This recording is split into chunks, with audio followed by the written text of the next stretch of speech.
شروع اللہ کے نام سے جو بڑا مہربان نہایت رحم کرنے والا ہے۔ ہر کوئی مر جاتا ہے، آپ بھی شامل ہیں میرے پیارے دوست۔ ایک دن آئے گا جب آپ بھی زیر زمین ہوں گے، ہر ایک، آپ اس سے بچ نہیں سکتے۔ ایک دن آپ کو مرنا ہے، اس کا تصور بھی ناممکن ہے نا؟ اور اس حقیقت کو قبول کرنا بھی اتنا ہی مشکل۔ ٹھیک کہا نا؟ آج میں آپ کو لے جا رہی ہوں موت کے روبرو، اور یہ سمجھ لیجئے میں آپ ہی سے بات کر رہی ہوں، صرف آپ سے اور کسی سے نہیں۔ میں کسی اجنبی انسان کی موت کے بارے میں بات نہیں کر رہی، میں آپ کے بارے میں بات کر رہی ہوں۔ مجھے امید ہے کہ میرے الفاظ آپ کے لیے مفید ثابت ہوں گے، انشاءاللہ۔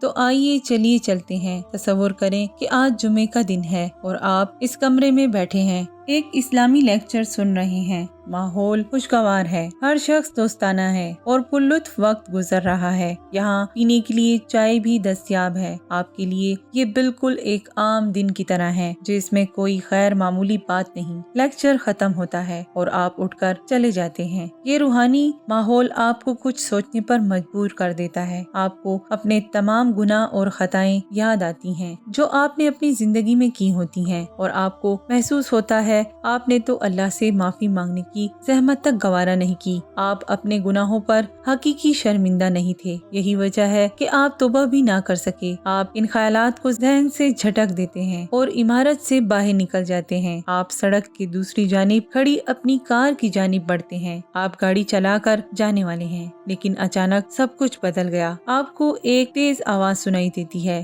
یہ کار کے ہارن کی آواز ہے۔ آپ گھبراہٹ میں ساکت اسی جگہ کھڑے ہوتے ہیں، اور پھر آپ کے ساتھ ایک واقعہ رونما ہو جاتا ہے جسے آپ نے کبھی تصور بھی نہ کیا تھا کہ ایسا بھی ہو سکتا ہے۔ ایک ایسا واقعہ جو روزانہ ہزاروں لوگوں کے ساتھ پیش آتا ہے۔ یہ پورا وقت آپ کو موشن میں نظر آتا ہے۔ گاڑی سے ٹکرانے کے بعد آپ ہوا میں اچھل جاتے ہیں۔ لاکھوں خیالات آپ کے دماغ کو بھر دیتے ہیں، کپڑے سے بنی گڑیا کی طرح، جس کا جسم زمین سے تو ٹکراتا ہے، اچھلتا ہے، گڑبڑاتا ہے اور بالآخر ساکت ہو جاتا ہے۔ آپ سڑک پر پڑے ہیں۔ آپ کو احساس ہوتا ہے کہ یہ کسی فلم کا منظر نہیں ہے، یہ سب حقیقت میں ہو رہا ہے، یہ حقیقت ہے۔ بالکل تھم جاتا ہے وقت۔ آپ کے دوست کہاں ہیں؟ آپ کو ان کی مدد کی ضرورت ہے۔ سڑک پر سائرن کی چیخو پکار ہے، ہوا بھاری محسوس ہو رہی ہے، اور اچانک ایک ہجوم آپ کو گھیر لیتا ہے۔ آہستہ آہستہ کمزوری کے ساتھ آپ ارد گرد دیکھتے ہیں۔ آپ بمشکل حرکت کر سکتے ہیں۔ ہر طرف خون بکھرا ہوا ہے، کہیں پر آپ کا تو نہیں۔ آپ خون میں نہائے ہوئے ہیں۔ خوفناک سوچیں آتی ہیں، کیا سب ختم ہو چکا ہے؟ کیا وقت آخر آ چکا ہے؟ میں تو ابھی جوان ہوں، میں کیسے مر سکتا ہوں؟ موت تو بوڑھوں کو آتی ہے، مجھے نہیں آ سکتی۔ مگر یہ کیا؟ ایسی ہزار قبریں ہیں جس میں تم جیسے نوجوان ہی سوئے ہوئے ہیں۔ وہ لوگ جو 90 کی دہائی میں پیدا ہوئے تھے، 1992 میں پیدا ہوئے، 2000 میں یا اس کے بھی بعد، اور آج مرنے کی باری شاید تمہاری ہے۔ تو آپ وہاں سڑک پر پڑے ہیں، خون میں ڈوبے ہوئے، اور ایمبولینس کے سائرنوں کی آواز بڑھتی چلی جا رہی ہے۔ آپ کے ارد گرد لوگ ہراساں ہیں، چیخ رہے ہیں اور آپس میں بحث کر رہے ہیں۔ شور بھی ہے اور بے تحاشا لوگ بھی، افراتفری کا عالم ہے۔ آپ ان کی باتوں کو سنتے ہیں۔ حوصلہ کرو میرے بچے، سانس لو، سانس لیتے رہو۔ اوہ میرے خدا، یہ کیا ماجرا ہے؟ یہ سب کیا ہو رہا ہے؟ ڈراونے خواب جیسی اس فلم میں مرکزی کردار آپ ہیں۔ آپ اپنے جسم سے بہنے والا خون محسوس کر سکتے ہیں جو سڑک پر جمع ہو رہا ہے، اور سردی محسوس ہوتی ہے۔ آپ کانپنے لگتے ہیں۔ آپ کو اپنا جسم بے حس ہوتا ہوا محسوس ہوتا ہے۔ مضبوط ہاتھ آپ کے جسم کو حرکت دیتے ہیں۔ آپ کو اٹھا کر لے جایا جا رہا ہے۔ وہ آپ کو ایک ایمبولینس میں رکھ دیتے ہیں۔ ایمبولینس تیزی سے چل پڑتی ہے۔ سائرن کی آواز اب مزید تیز ہو چکی ہے۔ ڈرائیور چیخ رہا ہے، راستہ صاف کرو، راستے سے ہٹ جاؤ۔ ایمبولینس ہسپتال پہنچ جاتی ہے۔ پیرامیڈکس بہتا ہوا خون روکنے کی کوشش کرتے ہیں۔ وہ آپ کو بچانے کی سر توڑ کوشش کرتے ہیں، لیکن آپ بہت شدید زخمی ہیں۔ اب آپ ہسپتال کے اندر پہنچ چکے ہیں، اور اچانک طبی عملہ آپ کو گھیر لیتا ہے۔ وہ ہنگامی سرجری شروع کر دیتے ہیں، لیکن وہ آپ کو اس دنیا میں رکھنے کی کوشش کرتے ہیں، لیکن موت آپ کے سر پر کھڑی ہے۔ آپ کو محسوس ہوتا ہے کہ زندگی آپ کے ہاتھ سے نکل رہی ہے۔ آپ خاتمے کے اتنے قریب پہلے کبھی نہیں آئے۔ आए। आपके अंदर जज्बात का तूफान बरपा है जो आपके इर्द गिर्द की फिजा में सरायत कर रहा है। फिजा भारी हो जाती है। आपके इर्द गिर्द मौजूद लोग समझ सकते हैं कि आप क्या महसूस कर रहे हैं। सिर्फ एक लफ्ज पछतावा। आपका दिल टूट रहा है। आप मरना नहीं चाहते। आप एक कमजोर सी आहिस्ता आवाज में बोलते हैं, बस एक और मौका। तिबी अमला दीवानावार अपने काम में जुटा हुआ है। आपके दिमाग में सिर्फ एक सोच है, मुझे बचा लो। एक चुभी हुई तेज आवाज आपके ख्यालात का सिलसिला तोड़ देती है। क्या हो रहा है? इस आवाज का क्या मतलब है? क्या मसला हुआ है? सर्जन का अंदाज बदल जाता है। वो आपको बचाने की जद्दोजहद कर रहा था, लेकिन अब वो साकित खड़ा है, दुखी लग रहा है और अफसुर्दा भी। उसका चेहरा आपको बता देता है कि क्या मामला है। अगरचा आपके जख्म अभी खुले पड़े हैं। फिर वो रुख बदल कर चला जाता है। वो मुसलसल दूर जा रहा है। क्यों? मजीद तिबी अमला भी जाना शुरू हो गया। 6, फिर 5, फिर 4 और अब आप तन्हा रह गए हैं। दफअतन आपको कुछ फासले पर किसी की मौजूदगी का एहसास होता है। सर्जरी रूम की खिड़की से कोई शख्स अंदर देख रहा है। उसे अंदर आने की इजाजत दे दी जाती है। कौन है ये? आपको कौन देख रहा है? आइए 15 मिनट पीछे चलते हैं। आपके घर में फोन की घंटी बजती है। आपकी वालिदा फोन उठाती है, सुनती है और कहती है, जी हाँ, ये मैं ही बोल रही हूँ। अचानक उसका चेहरा बिगड़ जाता है। आंसू उनके गालों पर बहने लगते हैं और दिल चीर देने वाली एक आह सुनाई देती है। मेरा बच्चा, ये आपकी वालिदा हैं। वो आपको देख रही हैं, मगर नाउमीदी से अपने हाथ दुआ के लिए उठा लेती हैं। ऐ रब, अपने करम से मेरे बेटे को माफ कर दे, इसे जिंदगी दे दे। ये तो अभी बहुत छोटा है, मैं जानती हूँ। ये अब तक आपके रास्ते पर नहीं है। ऐ रब, इसकी जिंदगी खताओं से भरी पड़ी है, अभी इसे अपने पास ना बुलाना। मैं भीख मांगती हूँ। ऐ अल्लाह, अभी नहीं। मेरे दोस्त वो अल्लाह के सामने गुड़गुड़ा रही होती हैं, लेकिन डॉक्टर्स और नर्सेज जा चुके हैं। वो सर्जरी के इस सर्द कमरे में आपको तन्हा छोड़कर जा चुके हैं। क्या यही है वो लम्हा जब आपकी रूह आपके जिस्म से निकल जाएगी? हाँ, वक्त आ गया है। अब तुम इसे देखोगे, मौत के फरिश्ते को, इज़राइल अलैहिस्सलाम। ये वो फरिश्ता है जिसे आपका दोस्त बनकर आना था, बशर्तिये कि आपने सिराते मुस्तकीम पर चलकर जिंदगी गुजारी होती। लेकिन बेशक आपने इस सीधे रास्ते का इंतखाब नहीं किया। आपको अपना माजी याद आता है, वो शराब, वो नाइट क्लब्स, याद है ना? तुमने खुद को नहीं बचाया, तुम हराम की तरफ गए, तुमने जवाब पेश किए, तुमने बेपरवाही बरती और सही साबित करने के लिए फतवे तलाश किए। और ये वो लम्हा मेरे दोस्त जब आपको नदामत महसूस हो रही है, क्योंकि इज़राइल अलैहिस्सलाम एक दोस्त की तरह आपका इस्तकबाल नहीं करते। वो आपके सामने अजाब के एक खौफनाक फरिश्ते के रूप में है। वाजिया हो चुका है, तुम जन्नत नहीं जा रहे। अगर तुम जाते तो इज़राइल ने तुम्हें इस तरह खौफजदा ना किया होता। इज़राइल आपकी रूह को आपके जिस्म से अलग करने आ चुके हैं। आप अपनी आखिरी सांसें लेते हैं और अपनी आंखें खोलते हैं। आपको क्या नजर आ रहा है? आपके ऊपर लोग हैं जो आप पर झुके हुए हैं और आपको एक घड़े में डाल देते हैं। यहाँ बहुत ठंड है और अंधेरा भी। आप कहते हैं, ये सब क्या हो रहा है? मैं कहाँ जा रहा हूँ? जन्नत में या फिर दोज़ख में? लेकिन नहीं मेरे दोस्त, आप कहीं नहीं जा रहे, क्योंकि पहली मंजिल तो कब्र की है, जिसका अजाब उन लोगों का इंतजार करता है जो अल्लाह को राजी ना कर सके। आपके इर्द गिर्द बहुत से जाने पहचाने लोग हैं, आपके प्यारे, आपकी वालिदा, भाई बहनें, आपके सारे गहरे दोस्त और साथी लोग जो आपके लिए फैमिली से ज्यादा करीब थे। वो लोग जिनके साथ मिलकर आपने सैकड़ों गुनाह किए, वो ऊपर से झुककर तुम्हें कब्र में पड़ा देख रहे हैं। मेरे दोस्त, इस घड़े में वो आपके साथ नहीं हैं, आप अकेले हैं। आपको जुर्म का एहसास होता है और पछतावा आपकी रूह को भर देता है। आप वापस जाना चाहते हैं। आपको इमाम की आवाज सुनाई देती है। कुछ अल्फाज हैं इसके मुंह से निकल रहे हैं। आपने अपनी जिंदगी में भी कुरान सुना था, लेकिन यहाँ इमाम की नजरें आप पर हैं और वो आपकी रूह के लिए कुरान पढ़ रहा है। आपके जानने वाले करीब आते हैं और आगे बढ़कर एक दूसरे से ज्यादा आपकी कब्र को बंद करने लगते हैं। जो आपके सबसे ज्यादा करीब था, इतनी ज्यादा मट्टी आप पर डाल रहा है। आपको मट्टी पर लगते हुए बेलचे की आवाज महसूस हो रही है। वो शख्स जिसे आप सबसे ज्यादा प्यार करते थे, आप पर लकड़ी के टुकड़े डालने आता है। आप सफेद कफन में हैं, जिंदगी फना हो गई है, सब खत्म हो चुका है। आपने क्या पाया और क्या साथ लेकर आए? तूने मुझे धोखा दिया। ऐ बनावटी दुनिया, तूने खोखली चीजों से मुझे धोखा दिया। टीवी से,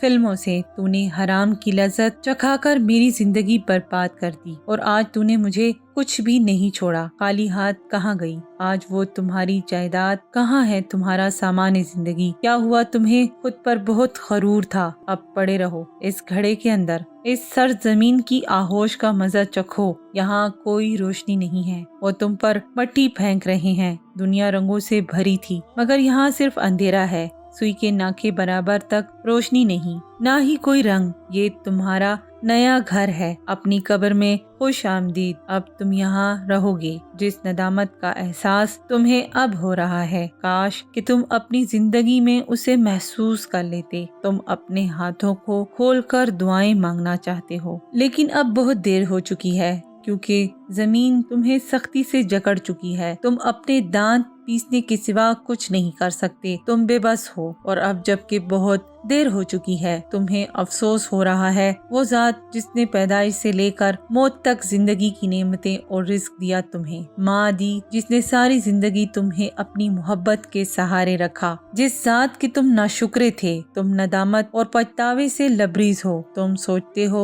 शर्म आनी चाहिए मुझे, मैं कितना बेवकूफ था, किस कदर बाइस शर्म। तुम इस बेवकूफी पर सारा गुस्सा खुद पर निकालना चाहते हो मगर नहीं निकाल सकते। तुम इल्तिजा करते हो, ऐ अल्लाह मैं कसम खाता हूँ, वल्लाह मैं अपने हर अमल पर नादिम हूँ। ऐ अल्लाह मैं तुझसे भीख मांगता हूँ, मुझे एक और मौका दे, मुझे वापस दुनिया में भेज। मुझे एहसास नहीं हुआ कि मैं यूं लाचार और बेबस खाली हाथ रह जाऊंगा। मैंने इस दुनिया की रंगीनियों से खुद को धोखा दिया। इस बनावटी दुनिया ने मुझसे बेवफाई की। ऐ मेरे रब, मैं सांस लेना चाहता हूँ। ऐ अल्लाह मुझे एक और मौका दे, मैं मौत तक अपना सर सजदे से नहीं उठाऊंगा। हाय ये मैंने क्या कर दिया? मैंने अपनी जिंदगी में एक मर्तबा भी कुरान पाक खोलकर नहीं पढ़ा। मेरी गफलत ने मेरे साथ ये क्या कर दिया? ऐ अल्लाह जी, मेरे भाइयों और बहनों, आप इल्तिजा, आजिज़ी, वादे और ना जाने क्या कुछ करेंगे, लेकिन ये कुछ नहीं बदलेगा। उस दिन कोई मदद नहीं कर सकेगा। तुम्हारा भाई तुम्हारे पास खड़ा है, तुम उसका नाम पुकारना चाहते हो, चीखो,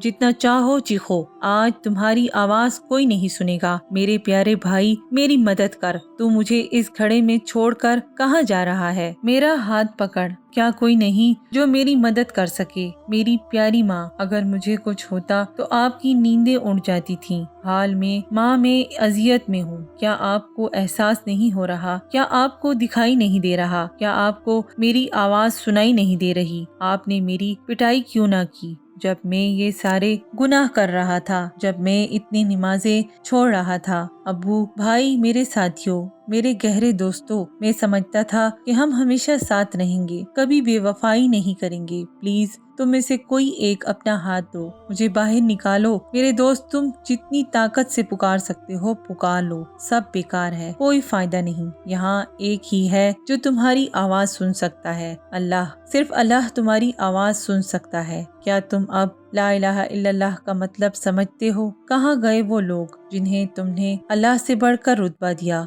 कहाँ है तुम्हारा माशूक, वो जिसने कहा था कि वो तुम्हें कभी नहीं छोड़ेगा, जिससे तुमने हर शय से बढ़कर मोहब्बत की?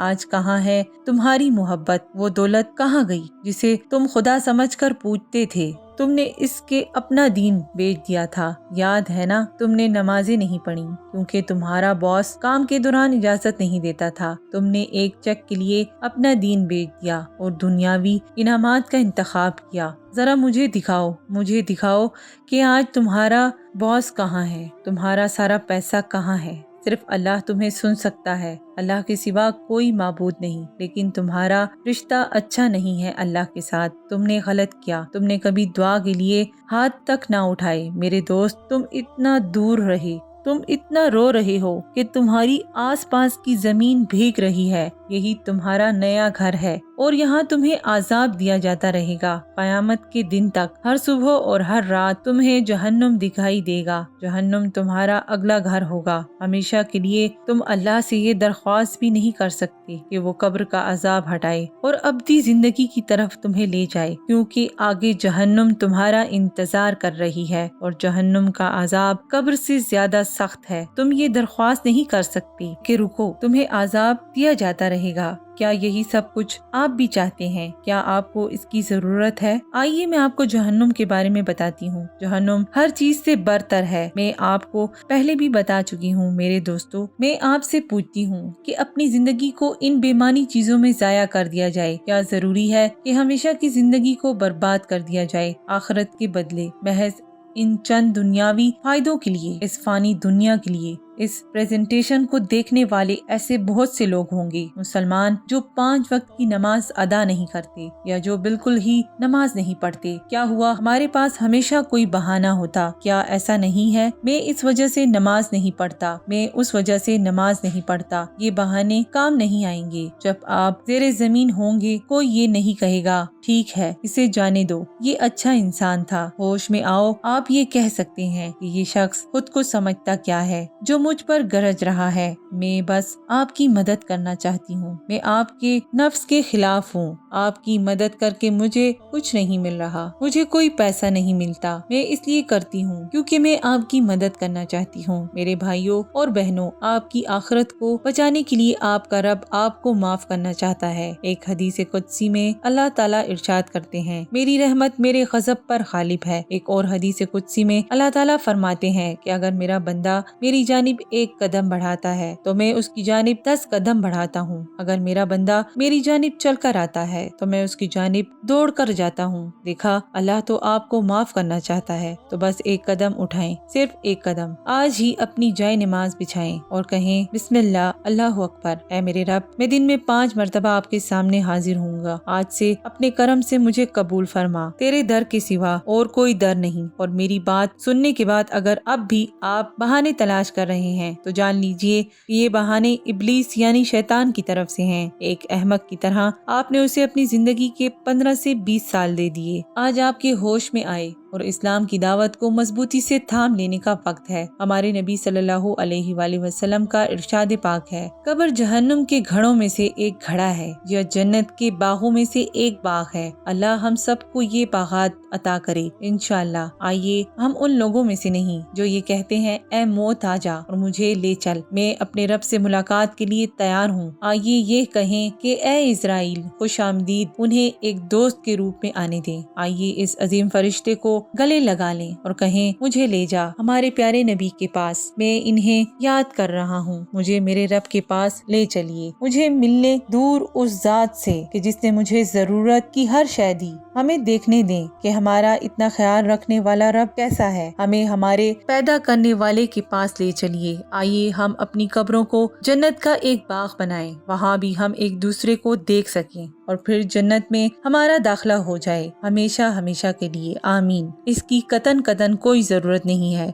मेरे भाइयों और बहनों, एक खुश लकड़ी बनने की कतन कोई जरूरत नहीं है जहन्नुम का ईंधन बनने की, महज चंद गुनाहों की खातिर। ऐ मेरे करीम खालिक और मेहरबान परवरदिगार, तेरी ये मखलूक और ये बंदा दोनों सरकश हैं और कमजोर भी, गाफिल हैं, नादान हैं, बीमार हैं, नीच हैं, गुनाहगार हैं, उम्र रसीदा है, गलत काम करने वाला है, एक भागे हुए गुलाम की तरह। लेकिन आज 40 साल बाद ये तेरी जानिब पलट आया है और तेरी बारगाह में सर को झुकाना चाहता है। वो तेरी रहमत में पनाह मांगता है और अपने अनगिनत गुनाहों और खताओं का एतराफ करता है। शक में मुब्तला है और बेपनाह दुखों का मारा ये शख्स तेरी मिन्नत करता है, तुझसे इल्तिजा करता है। अगर तू अपनी रहमत कामिला के सदके इसे कबूल कर ले, इसे माफ कर दे और अपनी रहमत के साए में ले ले, तो यही तेरे शायाने शान है, क्योंकि तू तमाम रहम करने वालों से ज्यादा बढ़कर रहम करने वाला है। अगर तूने मुझे कबूल न किया फिर मैं किसके दर पे जाऊं? और कोई दर है कहाँ? तेरे सिवा कोई पालने वाला नहीं